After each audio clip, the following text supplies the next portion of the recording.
Bill to raise the minimum wage in Michigan is heading to the governor's desk tonight, but people who signed petitions and fought to get that issue on the ballot won't recognize the measure approved by the lame duck legislature. 7 Action News reporter Brian Abel live tonight with the major changes. Brian.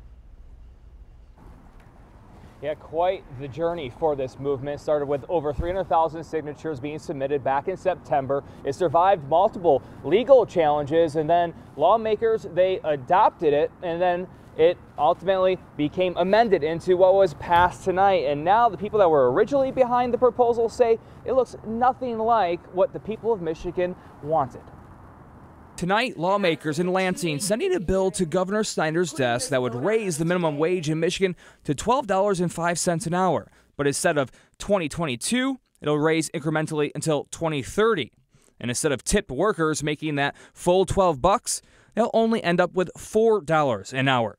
The Restaurant Association supporting the change argued if tipped workers are making the full minimum wage, tips would fall drastically. Not only does the tip culture suffer when the tip minimum wage increases drastically or is completely phased out, employment opportunities suffer as well. There is no law that says that when you go into a restaurant that you have to go ahead and tip your waitress. Tracy Peace is a 3 decades-long waitress and advocate who's appalled with the tweaks made by lawmakers. Dirty politics, you can call it dirty politics.